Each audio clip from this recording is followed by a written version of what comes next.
바이올린 연주 감사합니다. 제가 참 좋아하는 찬양인데, 눈을 들어 산을 보라. 너의 도움 어디서 올까? 천지를 지으시고 너를 만드신 여호와 하나님께로다 하는 말씀인데 참 좋습니다.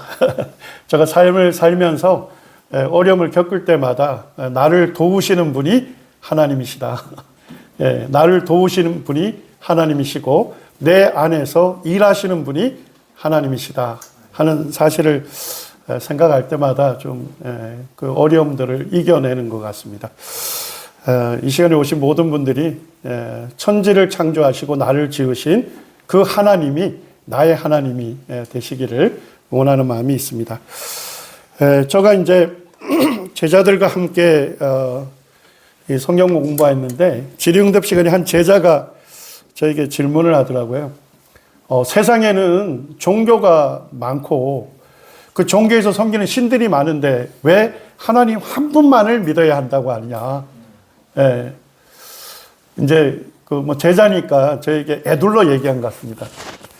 아니 세상에 종교가 많고 종교에서 섬기는 신들이 많은데 하나님 한 분만을 믿어야 구원받는다 하니 그거 너무 독선적이고 배타적인 거 아니냐 하는 그런 공격성 질문이었어요.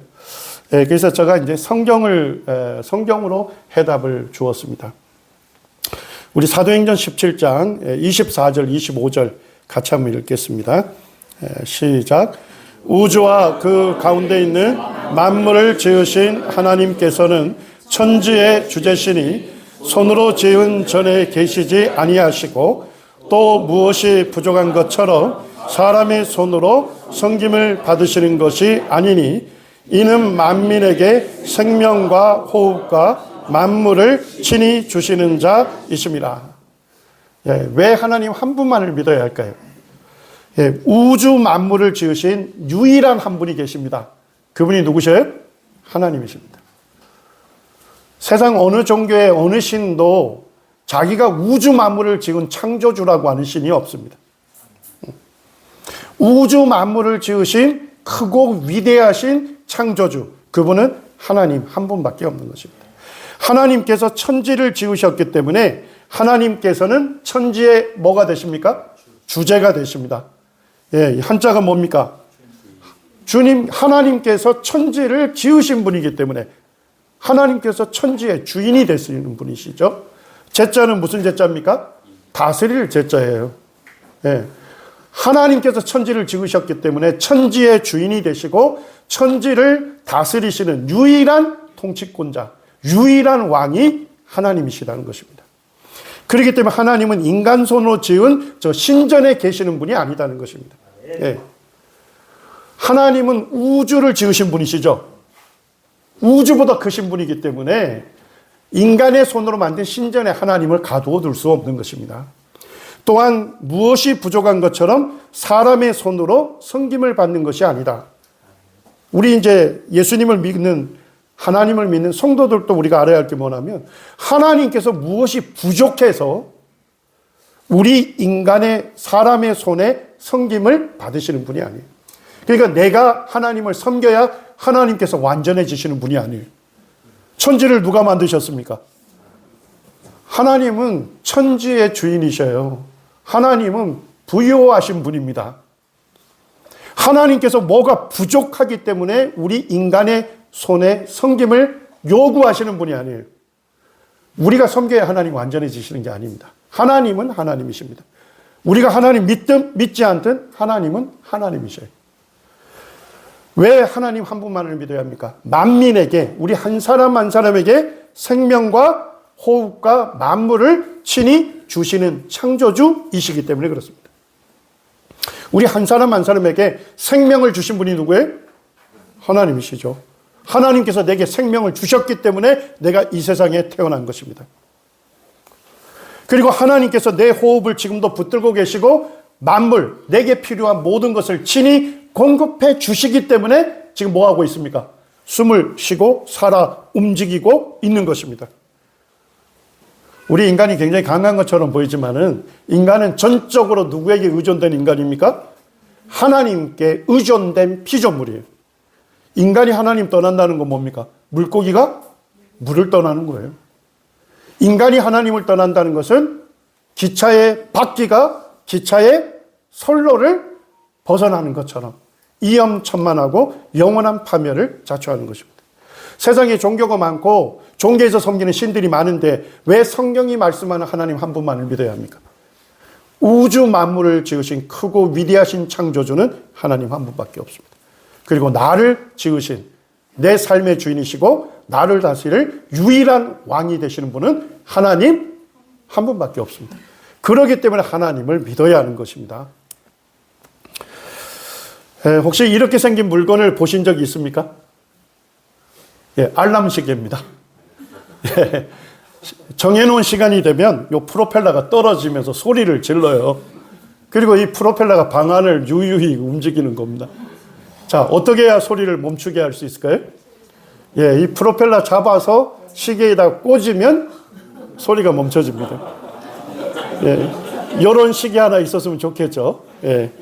자, 근데 이 알람 시계는 옆에 뭐가 달려 있습니까? 큰 바퀴가 달려 있어요. 정해놓은 시간이 되면 이 바퀴가 움직여요. 그러면서 소리를 지릅니다. 접착제가 붙어 있어가지고 책상 위로도 올라가요. 자, 어떻게 해야 소리를 멈추게 할 수 있을까요? 예, 움직이는 이 알람 시계를 잡고 위에 버튼이 있거든요. 그거를 누르면 멈춰집니다.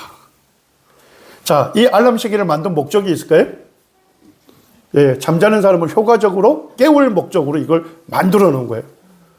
과학자들은 어떤 기능을 할 목적으로 모든 구조가 의도적으로 배열되어 있으면 무슨 작품이라 할까요?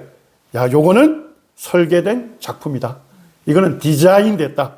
이렇게 얘기하는 겁니다. 자, 설계된 작품이 존재할 수 있는 유일한 가능성은 뭘까요? 설계자가 있어야 한다는 것은 아주 자연스러운 추론인 것입니다. 로마서 1장 19절에서 하나님 알만한 것을 어디에 분명하게 보여주었다고요? 그가 만드신 만물. 하나님께서 만드신 만물을 보게 되면 하나님을 알만한 것을 볼 수 있고 알 수 있다는 것입니다. 그러므로 그들이 인간이 핑계하지 못한다. 그러니까 하나님 만드신 만물을 조금만 살펴보면 뭘 알 수 있다는 거예요? 그것을 만드신 하나님의 능력을 알 수가 있고 하나님의 신성, 하나님의 신적인 성품을 알 수가 있다고 말씀하는 겁니다. 이게 뭔지 아시죠? 주변에 이런 소리를 내는 새가 있는데 딱따구리입니다. 자, 딱따구리가 뭘 잘하죠? 아, 이거 소리가 나네요. 예. 이게 딱따구리가 나무를 쫓는 소리죠. 1초에 20번을 쫓는답니다. 예, 그렇게 해서 이제 나무에 구멍을 내고 나무 깊숙이 있는 벌레를 잡아먹죠. 그리고 또는 뭡니까? 이 딱딱한 나무도 부리로 쪼아가지고 구멍을 만들고 여기에 알을 낳아서 부화시키는 일을 합니다. 우리가 이제 딱따구리를 보게 되면 그냥 미물 중에 하나이다. 이렇게 이제 얼핏 생각할 수 있지만 조금만 자세하게 보면 이 딱따구리가 아주 특별하게 설계된 하나님의 작품인 것을 알 수 있습니다. 딱따구리는 혀끝을 이용해서 그 벌레를 잡아먹어요. 자, 그러면 나무 깊숙이 있는 벌레를 잡아먹으려면 혀가 짧아야 되겠습니까? 길어야 되겠습니까? 길어야 되겠죠. 요게 딱따구리 지금 사진이 있는데 혀가 너무 길어서 지금 다 안 나온 거예요. 자기 부리 길이의 한 4배 정도 긴 혀를 갖고 있습니다. 그러니까 한 20cm에서 25cm 정도 되는 긴 혀를 갖고 있어요. 그래서 나무 깊숙이 있는 벌레를 잘 잡아먹습니다. 자, 그런데 혀 끝으로 벌레를 딱 잡아가지고 먹으려면 어떻게 해야 돼요? 이 긴 혀가 부리 안으로 다 말려 들어와야 할 거 아닙니다. 그죠? 뭐가 염려되세요? 긴 혀가 다 부리 안으로 말려 들어오면 아마도 질식하지 않을까. 이런 염려를 하는 분들이 있거든요. 예, 염려를 붙들어 매시길 바랍니다. 새들은 딱따구리를 제외한 모든 새들은 혀의 뿌리가 아래 턱뼈 쪽에 있어요. 그래서 혀가 나왔다 들어갔다 하는 겁니다. 자, 그런데 딱따구리의 혀의 뿌리는 어디에 있습니까? 오른쪽 콧구멍에 있어요. 요 콧구멍에 혀 뿌리가 붙어 있어가지고 머리뼈를 감싸 돕니다. 그리고 아래쪽 부리로 혀가 나와요. 그러니까 나무를 쪼을 때는 대부분 혀가 머리뼈 쪽에 있는 거예요. 자, 그래서 부리를 이용해서 나무를 쫓겠죠? 벌레를 먹을 때는요, 길게 혀가 빠져나와서 혀 끝으로 벌레를 잡습니다. 자, 먹을 때는요, 혀가 말려 들어오는데 혀의 대부분은 어디에 위치하죠? 머리뼈 쪽에 위치하기 때문에 질식하지 않도록 그렇게 특별하게 설계되어 있는 것입니다. 또 이제 딱따구리가 혀 끝으로 벌레를 잡는 데 있죠. 자, 혀 끝이 뭐처럼 보입니까? 낚시바늘처럼 보이지 않습니까? 그래서 이 딱따구리 혀 끝에는 센서가 아주 발달되어 있어요. 저희 이제 해부학에서는 감각 수용기다 이런 말을 써요. 그래서 이 감각 수용기가 많이 배열이 되어 있어서 딱딱한 나무인지 말랑말랑한 벌레인지를 잘 구분합니다. 자, 그래서 말랑말랑한 애벌레면 어떻게 할까요? 혀 끝으로 콕 찍습니다. 자, 찍어서 잡아당기게 되면 어떻게 돼요? 낚시바늘에 꿰이듯이 벌레가 쭉 들어오는 거죠. 자, 근데 개미처럼 약간 각질이 딱딱하잖아요. 그럼 어떻게 할까요? 혀 끝에서 본드 성분과 같은 끈끈한 액체가 분비가 돼가지고 개미를 단단하게 붙여줍니다. 자, 먹으려면 어떻게 해야 돼요? 이게 혀가 들어와야 되겠죠? 부리 안으로. 뭐가 염려되세요? 그렇죠. 끈끈한 액체가 나와서 단단하게 붙여준 건 좋은데 부리 안에 왔을 때 먹으려면 어떻게 해야 돼요? 떨어져야 먹을 수 있잖아요. 걱정하지 마시기 바랍니다. 딱따구리 부리 안에는 이 끈끈한 액체를 녹이는 효소를 가득 머금고 있어요. 그러니까 들어오기만 하면 어떻게 돼요? 효소에 의해서 자동으로 떨어지게 되고 삼키기만 하면 되는 것입니다. 자, 한번 긴 혀를 이용해서 먹는 것을 한번 보겠습니다.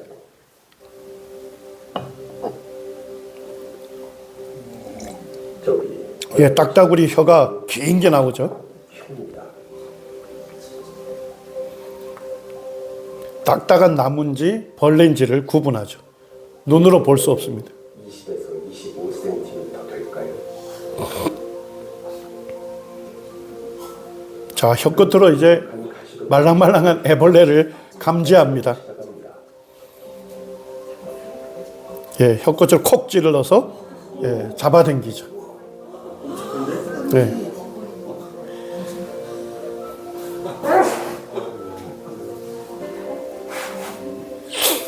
그렇게 해서 먹습니다.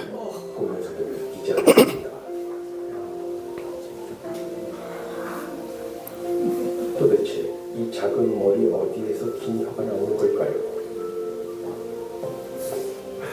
혀뿌리 근처에 강한 근육이 수축하면서 혀를 밉니다. 혀가 부리가 바로 튀어나오죠.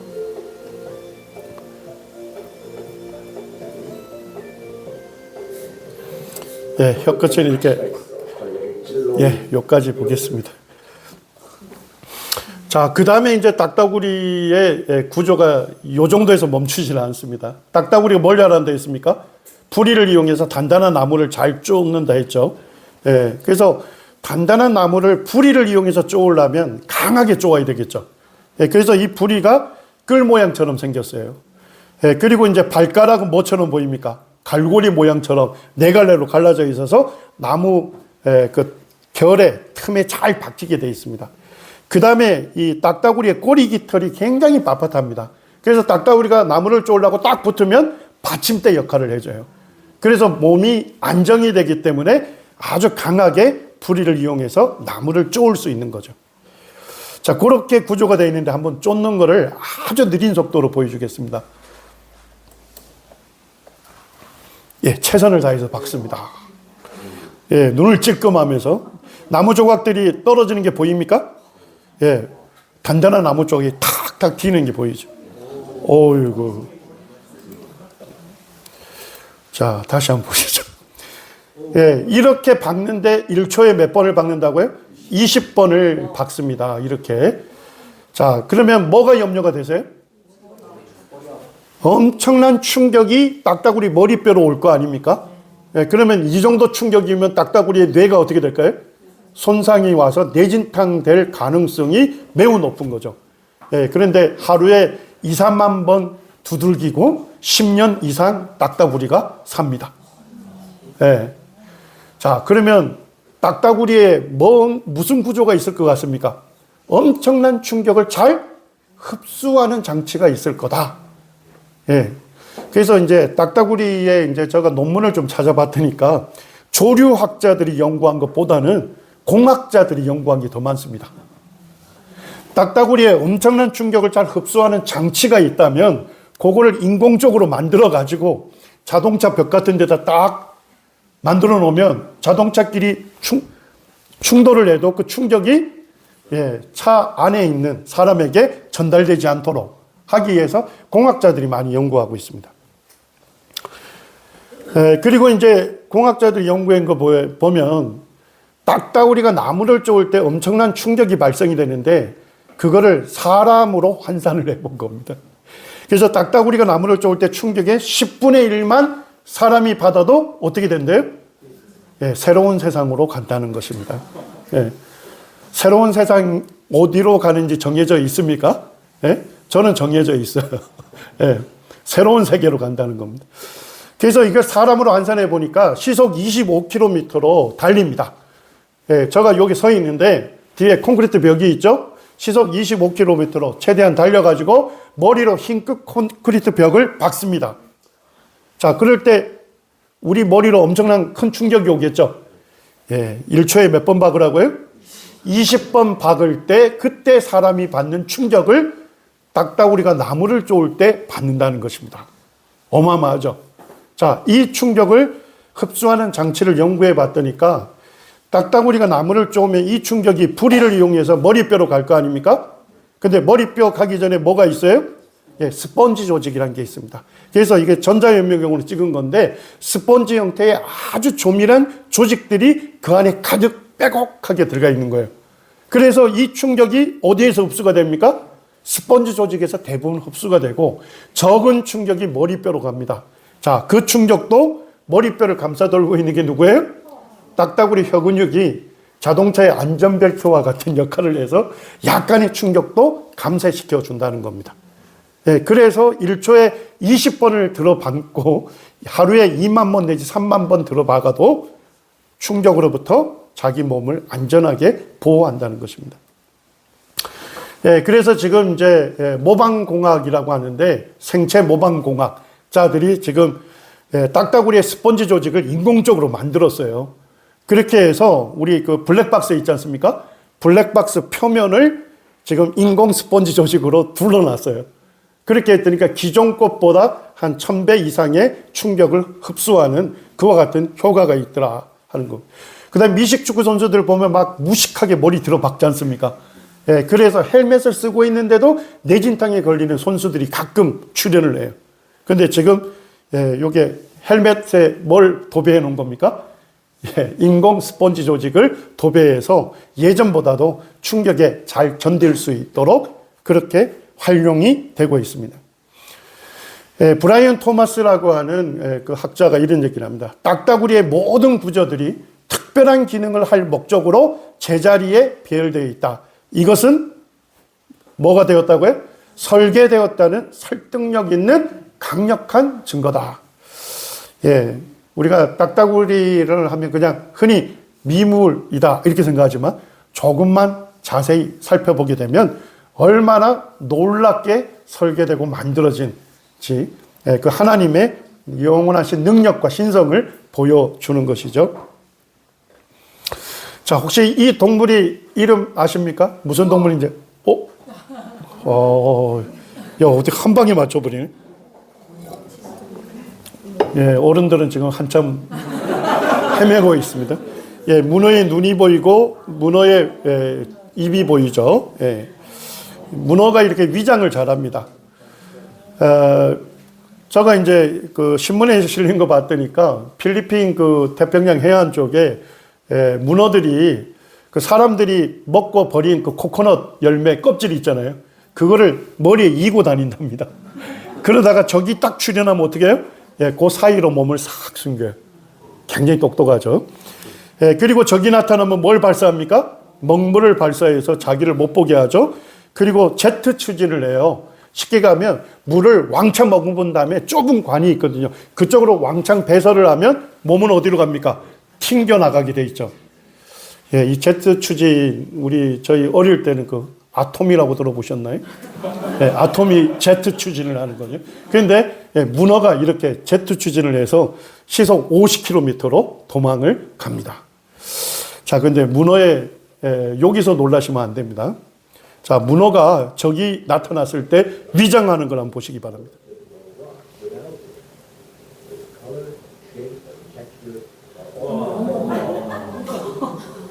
보셨나요? 지금 매우 느리게 지금 영상을 돌린 겁니다. 예. 지금 보니까 주변하고 뭐까지 똑같아요? 색깔 똑같죠? 예. 질감, 만지면 질감까지 똑같고, 모양도 똑같고, 파도가 치면 물이 일렁거릴 거 아니에요? 해초가 일렁거리는데, 문어가 피부를 세워가지고 똑같이 흔들고. 완전한 이죠. 자, 이 위장을 하는데 어느 정도 시간이 걸릴까요? 0.001초. 1000분의 1초 만에 색깔을 똑같이 만들고 모양을 똑같이 만들고 질감까지 똑같이 만듭니다. 연구를 해보니까 문어의 그 피부가 크로마토포레스라는 세포가 있는데 거기에 색소 주머니가 있답니다. 빨강, 검정, 노란 색소 주머니가 있는데 그 색소를 배합하는데 어느 정도 걸린다는 거예요? 1000분의 1초. 배합해서 형태까지 피부를 세워가지고 똑같이 만들고 질감도 똑같이 만들어내기 때문에 적이 구분할 수가 없는 것입니다. 자, 이런 걸 보면 우리가 뭐라고 탄성 지릅니까? 신비하다. 그래서 우리 동물의 세계에 보면 앞에 뭐가 달려있죠? 신비한 동물의 세계. 자, 신비가 무슨 뜻입니까? 한자로. 신자에다가 비밀 비자예요. 그러니까 이곳에 오신 분들 중에 내가 하나님 안 믿는다고 하시는 분들조차도 이런 걸 보게 되면 신비하다 하는 탄성을 지르잖아요. 그 이유가 뭡니까? 하나님께서 그것을 어떻게 설계하고 만드셨는지 창조 설계의 비밀을 알게 될 때 우리 몸에서 자연스럽게 탄성어가 나오는 거예요. 뭐라고요? 신비하다. 예, 우리 몸은 이미 정말 하나님께서 놀랍게 설계하고 만드셨구나 인정하고 있는 것입니다. 욥기 12장 7절에서부터 보면 하나님께서 굉장히 인간에게 도전적인 질문을 해요. 하나님께서 만물의 영장이요 만물의 으뜸으로 사람을 지으셨잖아요.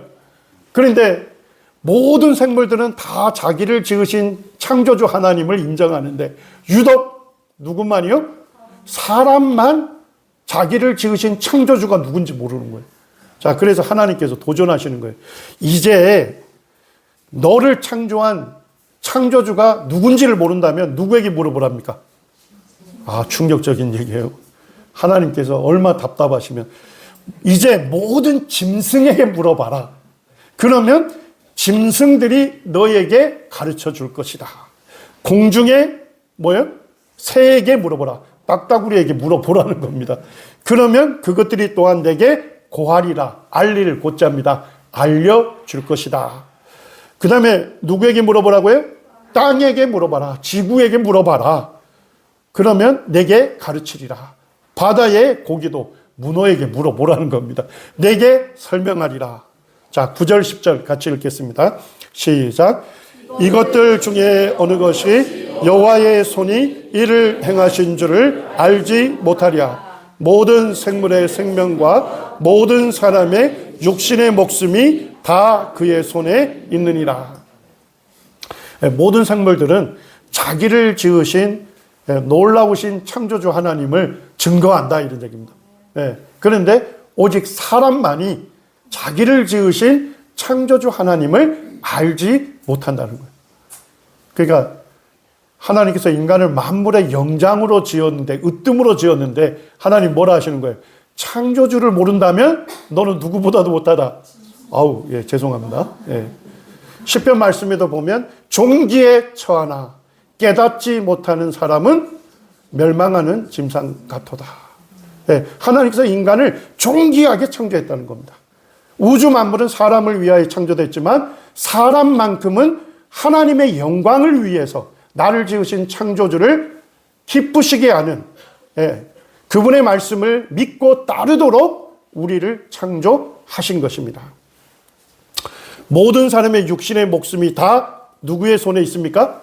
하나님의 손에 있는 것입니다. 그분이 나를 지으신 나의 창조주이십니다. 내 생명이 그분께 달려있는 것입니다. 이제 좀 나머지 시간은 생명의 기원에 대해서 좀 살펴보고자 합니다. 모든 생물과 인간이 어떻게 존재하게 됐냐는 것이죠. 생명의 기원을 설명하는 다양한 이론과 학설이 있습니다만, 압축하고 압축하면 창조와 진화론으로 압축할 수 있습니다. 창조는 무엇입니까? 우리가 지금까지 살펴본 대로 하나님께서 우주 만물을 창조하셨다는 것입니다. 그리고 하나님께서 인간을 하나님의 형상대로 하나님을 닮은 유일한 존귀한 존재로 창조하셨다는 거예요. 자, 근데 진화론은 뭡니까? 우연한 기회에 물질로부터 생명체로 진화되었고, 돌연변이나 자연 선택이라는 기전에 의해서 더 복잡하고 더 고등한 동물로 진화되어 왔다는 것이죠. 인간도 뭐에 불과하다? 진화되어 온 고등한 동물에 불과하다. 이것이 진화론입니다. 자, 여러분들은 창조와 진화론 중에 무엇을 믿으십니까? 창조. 무엇을 믿느냐 하는 것은 매우 중요합니다. 왜 그러냐면 내가 어디로부터 왔느냐에 대한 믿음은 곧 내가 어떻게 살아야 할지를 결정합니다. 그리고 내가 죽음 이후에 어디로 갈지를 결정하는 아주 중요한 것입니다. 자, 그런데 내가 무엇을 믿느냐 하는 것도 중요하지만 더 중요한 것은 내가 믿는 것이 사실이냐는 것입니다. 내가 믿는다고 해서 거짓이 사실로 바뀌는 게 아니죠. 내가 믿지 않는다고 해서 사실이 거짓으로 바뀌는 것도 아니죠. 중요한 것은 무엇입니까? 내가 믿는 것이 믿을 만한 증거에 기초하고 있느냐 하는 것을 살펴보는 것은 매우 중요한 것입니다. 제가 이제 젊은 분들 중에 진화론 때문에 하나님 못 믿는다는 분들이 있기 때문에 제가 짧은 시간 좀 소개를 하고자 하는 것입니다. 진화론에서 가르치는 게 뭡니까? 빅뱅을 얘기하죠. 그래서 모든 물질과 에너지가 들어있는 작은 한 점이 뭐 했다는 거예요? 빅뱅을 낸 겁니다. 대폭발이 일어난 거예요. 그렇게 해서 물질이 만들어지고 그런 것들이 중력에 의해서 별들이 만들어지고 은하가 만들어졌다. 이렇게 얘기하죠. 그 물질에서 우연한 기회에 저절로 뭐로 진화됐다는 겁니까? 최초의 생명체로 진화됐다. 자, 이걸 무슨 진화라 합니까? 화학 진화라고 하죠. 자, 그 다음에 하등하고 단순한 생물이 오랜 시간이 걸쳐서 돌연변이와 자연 선택에 의해서 좀 더 고등하고 복잡한 생물로 진화됐다. 이렇게 가르칩니다. 자, 이 진화를 뭐라고 하죠? 생물 진화 또는 동물 진화 이렇게 얘기합니다. 그리고 인간은 뭡니까? 원숭이와 공통 조상으로부터 점진적으로 진화돼서 오늘날 뭐로 왔다고요? 인간으로 진화해 왔고 인간은 지금도 진화되어 가고 있다. 이것이 진화론입니다. 자, 진화론이 사실이라면 인간은 최초에 뭐로부터 왔습니까? 물질로부터 온 거예요. 그래서 인간은 죽으면 어떻게 됩니까? 물질로부터 왔기 때문에 물질로 돌아가고 끝나는 거예요. 진화론이 맞다면. 자, 그 다음에 인간은 어떻게 존재하게 됐습니까? 우연한 기회에 저절로 존재하게 된 것이에요. 그러니까 우연에 의해서 인간이 존재하게 된 거죠. 그러니까 인간 삶의 의미나 목적이 있습니까? 없습니까? 없다는 것이죠. 그리고 인간은 뭐에 불과하다는 겁니까? 동물처럼 인간은 고등한 동물이기 때문에 어떻게 살면 되는 거예요? 동물처럼 살면 되는 거예요. 예. 진화론은 실제 과학의 영역에서 다루고 있지만 무슨 문제를 다루고 있습니까? 영적인 문제를 다루고 있습니다. 그래서 진화론을 진리로 받아들이면 하나님 믿을 수가 없는 거예요. 예. 제가 고등학교 1학년 때 예수님을 믿고 구원받게 됐어요.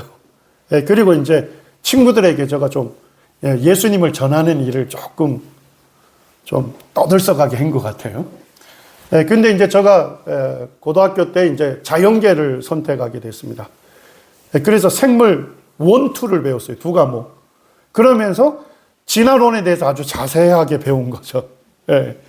진화론의 진화가 실제로 일어났다는 그런 과학적인 증거들을 과학 선생님으로부터 하나씩 소개받았어요.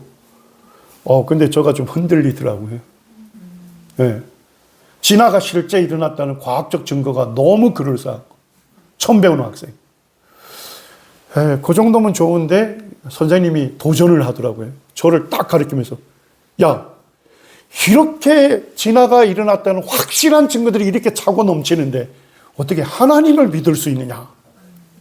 그래서 제가 뭐 얼떨결에 일어났죠. 선생님이 질문하니까. 그래서 잠시 스치는 이야기를 선생님한테 했습니다. 선생님, 제가 진화론 이제 배우기 때문에 진화론의 문제에 대해서는 말씀드릴 수 없습니다. 근데 제가 확실하게 알고 믿는 게 있습니다. 이 성경은 하나님의 말씀이고 그 하나님의 말씀에 의하면 하나님께서 우주 만물과 사람을 창조하셨습니다. 하고 딱 앉았습니다. 거기서 끝나면 좋잖아요. 선생님 또 도전하시는 거예요. 세계에 권위 있는 과학자와 과학적인 증거들은 다 진화론을 지지하는데 저 일개 학생이 진화론을 반대한다. 저 학생은 어리석은 학생이다. 그래서 제가 또 거기서 낙인까지 찍혔지 않습니까? 그래서 이제 제가 사실은 고등학교 때 좀 약간 힘들었어요. 그리고 이제 감사하게도 이제 대학을 진학하면서 과학 쪽에 공부를 하게 됐고 이제 과학자로 이제 훈련받게 됐죠. 그러면서 이제 자료를 뒤져보니까 세계에 권위 있는 과학자와 과학적인 증거들은 다 진화론을 증거한다. 사실은 이게 거짓말입니다. 2001년에 이게 깨알같이 쓴 성명서가 보입니까? 읽으려고 하지 마시기 바랍니다. 100명의 과학자들이 자기 이름을 거기에 써놓은 거예요. 맨 앞에가 헨리 셰퍼라고 해서 노벨상 후보로 4번이나 추천된 그런 권위 있는 과학자부터 해서 100명의 교수들이 자기 이름을 쓰고 성명서를 발표했습니다. 자, 성명서 제목이 뭡니까? 같이 한번 읽으시죠. 시작. 진화론에 대한 과학적 반대. 우리는 과학자이지만 진화론은 과학적으로 문제가 있다 하고 정식으로 제기를 한 거예요. 그리고 이제 지금 이게 홈페이지가 있습니다. 여기 딱 이름을 치시면 홈페이지가 떠요. 그리고 감사하게도 우리나라 태극기를 누르시면 우리말로도 번역을 딱 해줘요. 보시기 바랍니다.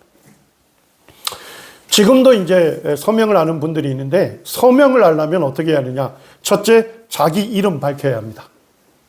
두 번째, 자기가 어느 대학 교수인지를 밝혀야 합니다. 세 번째, 자기가 소속된 과학단체나 학회를 밝혀야 합니다. 자, 뭔 얘기예요? 진화론 과학적으로 문제가 있다는 이 성명서에 서명하려면요. 자기 신상 명세를 밝히고 그 다음에 서명을 해야 하는 겁니다. 이거 쉽지 않죠? 그 다음에 우리 중에 몇 사람이 서명할 자격이 있는지 모르겠습니다. 아무나 서명 못해요. 자격을 딱 규정을 해놨습니다. 진화론을 과학적으로 반대하는 서명자들은 자연과학의 한 분야에서 반드시 뭘 받아야 한다고요? 박사학위를 소지해야 하고 의학 박사학위를 소지한 사람 중에서 의과대학 교수로 재직 중인 사람에 한해서만 서명할 수 있다는 겁니다. 자, 뭔 얘기예요? 과학적 연구 방법론을 엄격하게 습득하고 훈련받은 사람에 한해서 진화론이 과학적으로 문제가 있다고 제기하는 이 성명서에 서명할 수 있다는 겁니다. 자, 서명자의 자격이 어떻습니까? 매우 제한되어 있죠. 매우 제한되어 있습니다. 그런데도 서명한 과학자가 몇 명이 넘습니까? 1000명이 넘습니다. 세계적인 과학자들. 여기 이제 홈페이지를 가게 되면 서명을 한 사람한테 당신이 왜 진화론을 과학적으로 반대하는지에 대해서 짧게 글을 올리라고 되어 있습니다. 그래서 제가 최근에 포스팅한 걸 지금 여기 기록을 해놨는데 이분이 이제 필립 스켈이라고 하는 교수님인데 보니까 미국 국립과학원 멤버예요.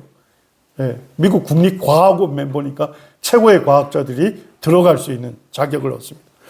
그리고 이제 펜실바니아 주립대학의 명예교수로 있는 분인데 이분이 이렇게 밝힙니다. 과학 논문들은 이제 진화론에 대한 많은 과학적 문제와 비판을 뭐하고 있다고요? 기록하고 있으며 이에 대해서 누구도 알아야 한다고요? 학생들도 알아야 한다. 자, 뭔 얘기입니까? 과학자 사이에서는 이미 잘 알려져 있다는 겁니다. 진화론의 과학적 문제가 뭔지 과학자들은 잘 알려져 있는데 정작 진화론 배우는 누구는 몰라요? 학생들은 모르기 때문에 내가 이 성명서에 서명을 했다는 것입니다. 잘 이해하셔야 돼요. 진화론은 세계적인 과학자가 다 지지하는 이론이 아닙니다. 세계적인 과학자들도 진화론이 과학적으로 문제가 있다고 자기 이름을 걸고 신상 명세를 밝히고 서명을 하고 있어요. 서명 명단을 지금도 확인 가능합니다. 자, 우리 이제 학생들이 배우는 내용인데요. 어렵지 않으니까 컴퓨터를 미리 끄지 마시길 바랍니다. 자, 진화론자들은 물질에서 우연한 기회에 뭐예요? 단세포 생물로 진화했다고 가르치죠. 자, 그리고 이 단세포 생물이 최초의 생명체겠죠. 그 생명으로부터 모든 식물로, 모든 동물로, 사람으로까지 진화했다고 얘기합니다. 자, 그래서 물질로부터 진화해온 최초의 생명체를 진화론에서 뭐라고 부르죠? 왜 조용하네? 진화론에서 뭐라 부릅니까? 예, 저가 질문하는 건 이 슬라이드에 다 있다니까요. 뭐라고 한다고요? 공통의 조상. 최초의 생명체니까. 이 최초의 생명체에서 동식물이 다 진화됐다고 얘기를 하는 거예요.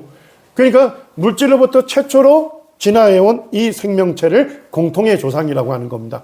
그래서 모든 동식물이 이 공통조상으로부터 진화해 왔다고 진화론에서 가르쳐요. 근데 충격적인 건 뭐죠? 증거를 제시합니다. 증거. 네. 자, 혹시 이런 그림 본 적 있나요?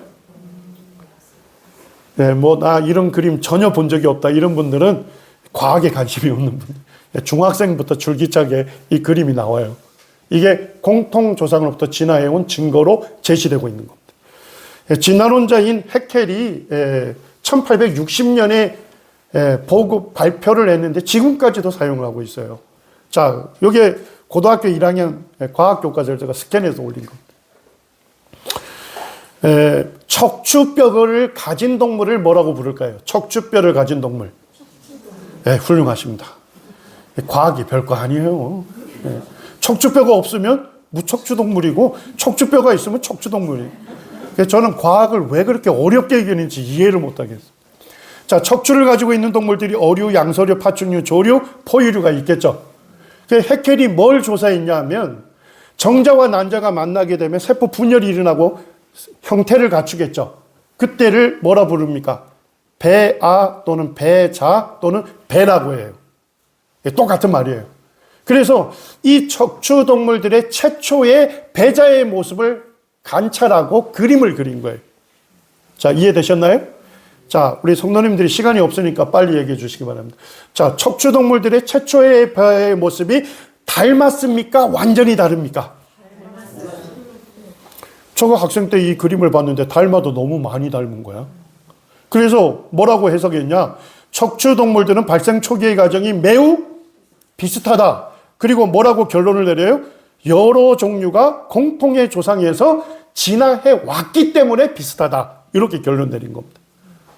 자, 이해가 되시나요? 아주 자연스러운 결론을 내린 거예요. 자, 예를 들면 이런 겁니다. 우리 요거 앞에 두 남학생이 있어요. 자, 예를 들어서 우리가 보니까 너무 닮았어. 그럼 뭐라고 생각하죠? 같은 부모 밑에서 태어난가 보다. 이해가 되시나요? 이런 자연스러운 결론 내린 거예요. 척추를 갖고 있는 동물들의 최초의 배아의 모습이 닮아도 너무 비슷하게 닮은 거예요. 자, 그러니까 이거는 뭐다? 공통의 조상에서 진화해 왔기 때문에 최초의 배아의 모습이 닮았다. 이런 결론을 내린 겁니다. 자, 거기서 끝나지 않습니다. 자, 여기 보니까 인간의 배아에는 뭐처럼 보입니까? 시력이 좀 안 좋으시죠? 예, 뭐처럼 보이죠? 저거 아무리 봐도 목주름이에요. 자, 근데 진화론자들이 뭐라 부를까요? 아가미 활 이렇게 불러요. 자, 아가미는 어느 동물에게 서 있죠? 어류. 예, 요때는 물고기다. 자, 그 다음에 좀 더 인간의 배아가 성장하다 보니까 꼬리를 갖고 있죠? 요때는 뭐다? 원숭이. 그 다음에 사람의 형태를 가진 태아가 돼서 태어난다 이런 얘기입니다. 자, 뭔 얘기예요? 인간이 진화해온 가정을 다 뭐예요? 재현을 한 다음에 사람의 형태를 갖고 태어난다는 겁니다. 이해가 됐습니까? 자, 이때는 뭐에 불과하고요? 물고기. 이때는 뭐에 불과하고요? 원숭이. 사람의 형태를 갖춘 이때부터 인간이라 할 수 있다. 요게 진화 재현설입니다. 충격적이시죠? 예, 학생 때 별로 충격을 안 받으실지 몰라도 다시 하나님 믿고 나서 보면 충격적입니다. 자, 그런데 과학의 영역에만 머물지 않습니다. 진화론은. 예, 유럽 쪽에서 낙태를 정당화하는데 이 헥텔의 배아 발생도, 진화 재현설의 이 진화의 증거가 낙태를 합법화하는 증거로 채택이 된 것입니다. 그래서 이 어네스트 헥텔이 이런 얘기합니다. 우리는 태아를 절제하는 것이 아니다. 단지 어류나 해파리를 제거하는 것이다. 이것들은 인간이 아니라 단순히 뭐일 뿐이다. 한 세포 덩어리일 뿐이다. 예, 진화론은 과학의 영역에만 머물지 않습니다. 도덕적이고 영적인 데에 악영향을 미칩니다. 자, 그런데 놀라운 것은 뭘까요? 예, 여기에 있는 그림은 진화론자 헥텔이 그린 그림이에요. 그림. 보고 그린 거예요. 예, 밑에 거는요, 지금 배아 현미경이라는 게 개발이 돼 있어가지고, 개체를 해치지도 않고, 사진도 찍을 수 있고, 동영상도 찍을 수 있어요. 뭔 얘기인지 아시죠? 예, 위에는 그림, 아래는 직접 배아 현미경으로 사진을 찍은 것입니다. 자, 닮았습니까? 시간 없어요. 닮았습니까? 예, 닮았습니까? 이거는 완전히 배를 성형해서 잘라냈잖아요. 예, 이 성형수술을 제 배에도 좀 적용을 했으면 좋겠습니다. 완전히 잘라내버렸죠. 자, 닮았습니까? 의도적으로 꼬리를, 유사성을 강조하려고 꼬리를 더 추가해서 그렸죠. 닮았습니까? 인간의 배아는 안쪽을 완전히 다 깔아냈습니다. 무슨 그림을 제시한 겁니까? 오늘날 젊은이들이 얘기하는 포토샵을 한 작업, 뽀샵한 그림을 제시한 것입니다. 그러니까 의도적으로 유사성을 보여주려고 뭐 한 거예요? 추가하거나 삭제하는 것을 했다는 것입니다. 이게 1997년에 이 리차드슨이라고 하는 과학자와 영국의 미국 발생학자들이 함께 공동 연구를 해서 사이언스지에 실었는데, 이게 이제 학회에서 문제 제기가 되니까 이 스테반 굴드라고 하는 하버드 대학교 교수님이 진화론 선도주자였는데 그분이 학회에서 한 말입니다. 이렇게 얘기합니다. 우리는 한 세기 동안 그렇게 많은 교과서에서 이 그림들을 지속적으로 사용해온 무심함에 대해 뭘 금치 못한다고요? 경악을 금치 못하고 부끄러워해야 한다. 이렇게 얘기합니다. 우리는 누굴 얘기할까요? 진화론자를 얘기하는 것입니다. 진화되었다는 자신의 믿음을 증거하기 위해서 자신이 무슨 증거를 제시했어요? 조작된 증거로 제시를 한 것입니다. 그래서 스테반 굴드는 이것은 학문적인 살해행위다. 예. 그리고 이제 사이언스지에 1997년에 실렸고 다른 학회지에도 실렸더라고요. 제가 보니까. 원래 논문은 한 학회지에만 제출하게 돼 있어요. 이중으로 제출하기가 어렵습니다. 근데 거기에 이중으로 제출한 이유를 밝혔어요. 많은 사람들에게 알려져야 되기 때문에 다른 학회지에서도 이 동일한 논문을 실었습니다. 이 동일한 논문의 제목이 뭡니까? 재발견된 위조라는 것이죠. 예, 그리고 논문의 결론을 보게 되면 이것은 생물학에 있어서 가장 유명한 사기로 판명될 것이다. 예, 그리고 이제 제가 좀 더 뒤져보니까 미국의 텍사스주 같은 경우는 헥텔의 배아 발생들을 포함하여 과학적으로 밝혀진 오류를 출판 전에 뭐 하도록요? 삭제하거나 삭제를 하지 않을 거면 뭐를 밝히라는 겁니까? 오류라고 하는 것을 분명하게 밝히도록 법으로 제정을 했어요. 그런데 우리나라는요, 지금도 교과서에 실려 있는 것입니다. 예. 진화가 일어났다는 과학적인 증거로 지금도 제시되고 있는 것입니다. 시간이 없기 때문에 제가 사실은 진화론은 제가 그리스도인 훈련원에서 보통 한 8시간 정도 하고 있거든요. 제한된 시간이기 때문에 각가지 증거의 문제점은 얘기하지 않습니다. 빅뱅 이론, 우주 진화는 이제 빅뱅 이론을 설명하는데 아마 성도님들이 잘 알다시피 모든 물질과 에너지가 모여있는 작은 한 점에서 대폭발이 일어났다는 겁니다. 그리고 대폭발 이후에 아주 짧은 시간 우주 초기에는 급팽창이 일어났대요. 급격하게 쫙 팽창했다가 그 이후에 서서히 이제 팽창하면서 오늘날 물질로 모든 은하와 별들이 만들어졌다. 이렇게 얘기를 합니다. 그리고 이제 고등학교 과학책을 보게 되면 빅뱅을 과학적 진리라고 애초에 밝혀요. 학고부동한 진리다. 이렇게 봐요. 그런데 동아일보 2016년에 제가 동아일보 보면서 좀 놀랐던 게 제목이 뭐냐면 빅뱅 이론 학고부동한 진리인가 아니면 빅방으로 사라질 것인가.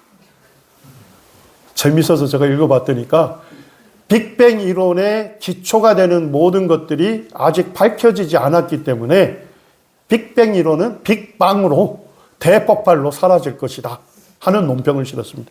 그래서 이제 제가 궁금해서 이제 좀 뒤져봤더니까 2004년에 38명의 우주론의 대가들, 빅뱅 이론 전문가들입니다. 이 사람들이 성명서를 발표했습니다. 그 성명서가 뭡니까? 빅뱅 이론 반대 성명서예요. 그리고 유 사이언티스트라고 하는 굉장히 권위 있는 과학 잡지에다가 이것을 실어가지고 과학자 집단에게 공개 서한을 보낸 거예요. 우리는 이런 이유로 빅뱅 이론을 반대한다. 이거에 지지하는 과학자들 서명을 받은 거예요. 그래서 보내자마자 즉각적으로 184명의 이 빅뱅 이론과 관련된 우주론자들이 빅뱅 이론도 우리도 반대한다 서명을 한 겁니다.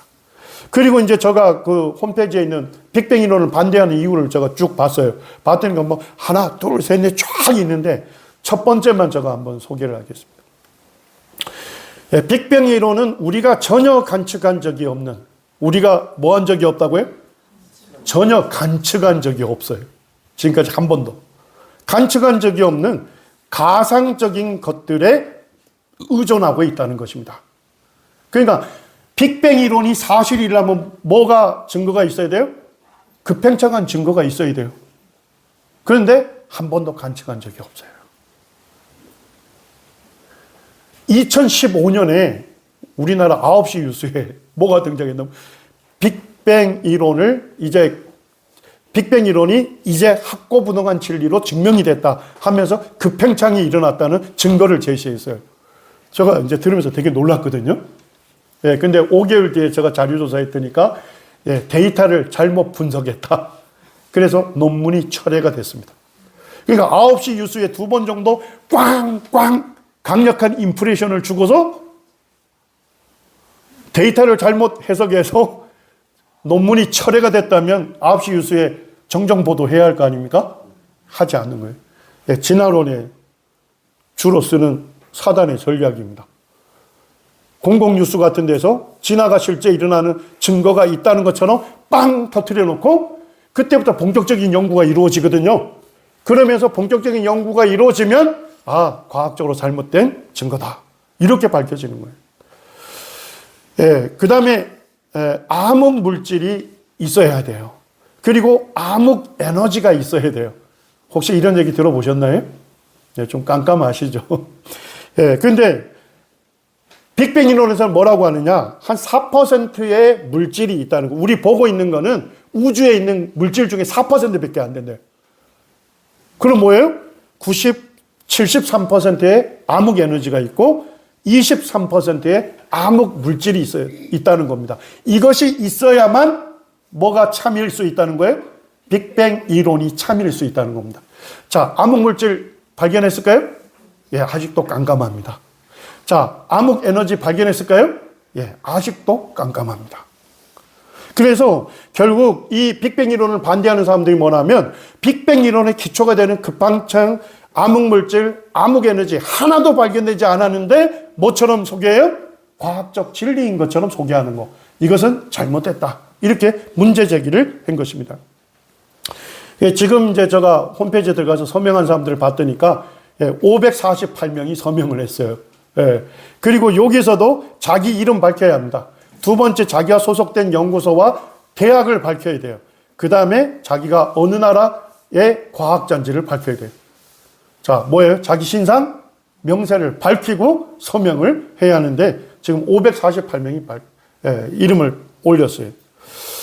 그리고 이제 제가 자료를 뒤지면서 되게 놀랐던 거는 이 폴 스트라인하르트라고 하는 우주론의 대가예요. 이분이 이렇게 얘기합니다. 우리는 빅뱅이 우주의 시작인지 알지 못하며 이는 언제나 뭐였다고요? 가설이었을 뿐이다. 이는 단지 팽창하는 우주의 시간을 거꾸로 돌렸을 때 아인슈타인 이론에 따르면 하나의 점에서 시작되었을 거라는 뭐에 불과하다고요? 가설에 불과하다. 우리는 그게 사실인지 모릅니다. 우주론의 대가들은 빅뱅 이론이 사실인지 모른다는 거예요. 자, 저거 좀 더 뒤져보니까 2017년에 사이언티픽 어메리칸이라는 유명한 과학 잡지에서 이 조금 전에 얘기했던 스테인하르트 교수하고 이 하버드 대학교의 천문학과 학과장이 로비라고 하는 사람이 공동 논문을 썼는데 거기서 이렇게 얘기합니다. 급팽창은 과학적 가설이 될 수 없다. 최근의 천체 물리학적 측정은 급팽창 이론에 의심을 던지고 있고 새로운 대안들이 필요하다. 이렇게 얘기를 합니다. 자, 더 나가서 최근입니다. 2004년 4월 15일, 16일에 영국 왕립학회에서 뭘 주제로 과학자들이 모였습니까? 빅뱅 이론에 도전한다 하는 이 우주론의 대가들이 노벨상 이렇게 받은 분들까지 해서 우주론의 대가들이 모여가지고 이 빅뱅 이론에 대해서 결론을 내린 것입니다. 강고에 보면 이렇게 얘기합니다. 우리가 알던 빅뱅 이론 진짜일까? 영국에서 최고 우주론자들이 모인다. 전 세계 천문학자들이 영국 런던에 모여 빅뱅 이론을 중심으로 한 기존 우주론을 되돌아보는 회의를 했다. 자, 결론은 뭐라고 내렸을까요? 3일 뒤에 제가 동아일보를 봤더니까 제목이 뭐죠? 빅뱅 이론 시효 끝났다. 우리가 알고 있던 우주가 뭐 한다고요? 흔들린다. 그러면서 이렇게 얘기합니다. 빅뱅 이론이 거센 도전을 받고 있다. 빅뱅 우주론은 설명하기 어려운 천체 관측 결과들을 뭐하고 있다고요?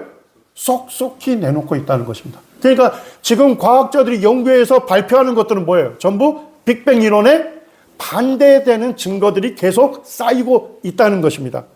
그래서 뭐라고 얘기합니까? 아직 정체가 명확하지 않은 암흑물질, 암흑에너지가 존재해야 한다는데 그게 밝혀지지 않았다는 겁니다. 그래서 이 옥스퍼드 대학교의 사르카르라고 하는 교수는 이렇게 얘기합니다. 표준 우주론 모델, 빅뱅 이론을 얘기하거든요. 빅뱅 이론에 대한 믿음이 뭐로 취급되고 있다고요? 종교로 취급되고 있는데 이론적인 근거는 뭐가 끝났다? 유효기간이 끝났다는 것입니다. 좀 이해가 되십니까? 제가 빅뱅 이론의 세세한 것을 말씀드리지 않습니다만 우리 고등학교 과학책에서는 빅뱅 이론이 학고부동한 진리처럼 가르쳐지지만 실제 과학계에서는 뭐 하고 있는 겁니까? 뭐의 수순을 밟고 있습니까? 폐기 수순을 밟고 있는 것입니다. 그런데도 제가 이 무신론자인 크라우스라고 하는 교수가 쓴 책을 읽으면서 되게 놀랐어요. 거기에 보니까 A Universe from Nothing. 우주가 뭐로부터 나왔다는 겁니까? Nothing, 무로부터 시작이 됐다. 빅뱅 이론을 얘기해요. 그러면서 이렇게 얘기합니다. 빅뱅 이론은 많은 데이터에 의해 너무도 확실히 검증되어 반론의 여지가 없다. 좀 이상하지 않습니까? 진화론자들은 계속 뭐하고 있죠? 사실은 거짓된 내용들을 계속 반복해서 홍보를 하고 있는 것입니다. 제가 이것을 생각하면서 이런 생각을 해봤습니다. 자동차 회사 선전이 너무 지나쳐서, 어떤 자동차 회사에서 요번에 개발한 이 자동차는 과학적으로 아주 엄격하게 이 실험을 한 결과이기 때문에 너무나도 튼튼하고 안전합니다. 자동차 회사 선전이 너무 지나쳐서 본사에서 보니까 뭐예요? 자동차 문제가 있네?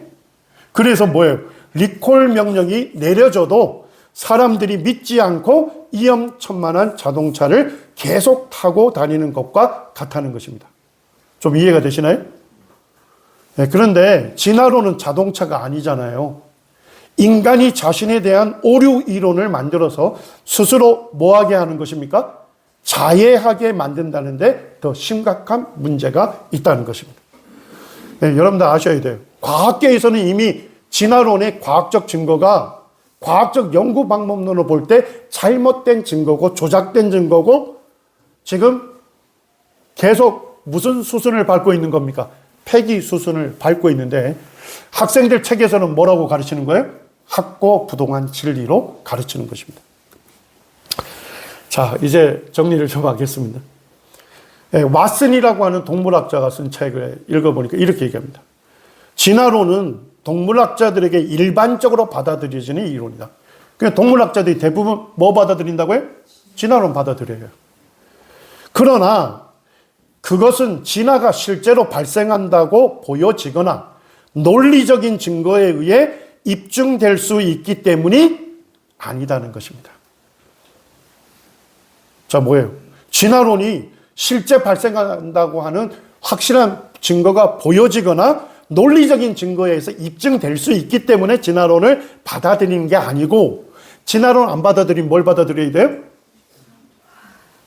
하나님에 의해서 특별하게 설계되고 창조됐다는 하나님의 창조주 하나님을 받아들여야 하기 때문에 그 창조를 믿지 않으려고 뭐를 받아들인다는 겁니까? 진화론을 받아들인다고 얘기를 하는 겁니다. 이분 혹시 아시나요? 리차드 도킨스라고 무신론의 선두주자죠. 우리나라 서점에 가면 리차드 도킨스가 쓴 책들이 대부분 베스트셀러로 올라와 있어요. 이분이 자기가 믿지 않을 뿐만 아니라 하나님 없다고 선전까지 해요. 영국 런던의 버스 회사에서 선전을 했는데 뭐라 써놨습니까? There is probably no God. 아마도 하나님은 없는 것 같습니다. Now stop worrying. 이제 염려를 멈추시고 and enjoy your life.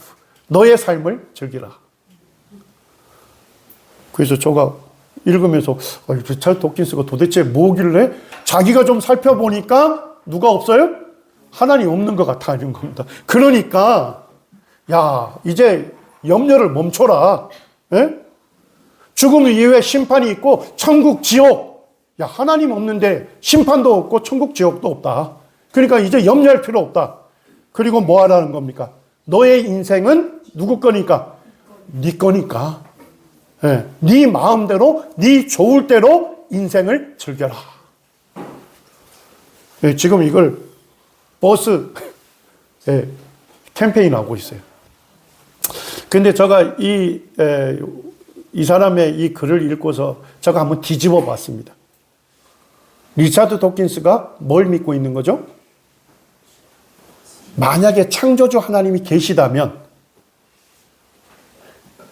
지금 이 사람은 하나님이 없다고 가정한 거죠. 그죠? 하나님이 없으니까, 야, 죽음 이후에 심판도 없고 천국과 지옥도 없다. 너 인생의 주인은 너니까 너 원하는 대로 너 인생을 즐겨라. 이거거든요. 근데 제가 뒤집어 보니까 리차드 도킨스도 뭘 믿느냐? 창조주 하나님이 계시다면, 우주 만물을 지으시고 인간을 지으신 창조주가 계시다면 자기 삶이 주인이 자기인 것처럼 자기 좋을 대로 자기 마음대로 살면 뭐 할 수밖에 없다는 겁니까? 염려할 수밖에 없다는 거예요. 왜요? 창조주가 나를 창조하셨으면, 하나님이 나를 창조하셨다면 내 삶의 주인이 누굽니까? 하나님이시죠. 그러니까 죽음 이후에 뭐예요? 모든 사람이 하나님의 심판을 받아야 하는 거죠. 그리고 하나님을 거절한 죄인이 어디에 들어가는 것입니까? 영원한 지옥에 들어가게 되는 것입니다. 그러니까 리차드 도킨스도 뭘 믿느냐? 인간을 창조한 하나님이 계시다면 그분이 우리의 삶의 주인일 수밖에 없고 그분이 우리를 다스릴 왕이 되시는 거다. 그러니까 창조주 하나님을 자기 삶의 주인으로 인정하고 받아들이지 않는다면 뭐예요? 염려할 수밖에 없다는 거예요. 죽음 이후에 심판은 당연히 있는 거고 자기를 창조하신 창조주 하나님을 거절했다면 그 인생은 영원히 지옥에 갈 수밖에 없다는 것입니다. 예, 마지막 슬라이드입니다. 왜 하나님을 믿으셔야 할까요? 우리 성도님들은 왜 하나님을 믿으십니까? 예. 에베소서 1장 13절에는 성경이 뭐라고 분명히 말씀합니까? 진리의 말씀입니다. 제가 2시간 동안 짧은 시간 내에 이 성경이 하나님의 말씀이라는 증거를 제시했어요. 네. 그리고 생명의 기원의 문제에 있어서 창조냐 진화론이냐 제가 짧은 시간 사실 진화의 실체와 허구를 소개를 한 것입니다. 왜 하나님을 믿으십니까? 성경이 진리의 말씀이기 때문에 그렇습니다. 성경이 사실이기 때문에 믿는 거예요. 네. 우주 만물을 지으신 창조주가 계시고 나를 지으신 창조주가 계신 것이 사실이기 때문에 하나님 나를 지으셨다면 내 삶의 주인은 하나님이시고 하나님만이 나를 다스릴 수 있는 유일한 왕이 되시는 것입니다. 하나님을 내 삶의 주인으로 인정하지 않는 것이 뭡니까? 하나님께 대한 반역인 것입니다. 그리고 자기가 자기 인생의 주인인 것처럼 자기 마음대로 자기 좋을 대로 살기 때문에 우리 삶에 뭐가 드러나는 것입니까? 수많은 악이 생기는 것입니다. 죄악이 가득하고 사람 관계에서 고통하게 되고 불행한 삶을 살게 되는 것입니다. 제가 2시간을 통해서 2가지 주제를 좀 살펴봤습니다. 성경이 하나님의 말씀이라는 것입니다. 그리고 성경이 증언하는 대로 하나님은 우주 만물과 우리를 창조하신 우리의 창조주이시고 우리 삶의 주인이시다는 것입니다. 하나님을 믿는 것은 자연스러운 것이고 당연한 것입니다. 자연스럽고 당연한 것을 하지 않는 것이 하나님께 죄가 되는 것입니다. 여러분들이 하나님께로 돌이키시기 바랍니다. 내일 이제 2시간은 하나님의 아들이신 예수 그리스도 그분이 누구신지 그분이 우리를 위하여 행하신 일이 무엇인지를 살펴보겠습니다. 오늘 오신 걸로 맞춰지지 마시고 내일 또 참석하셔서 여러분들이 예수 그리스도를 믿고 구원받으시는 여러분들이 되기를 원합니다.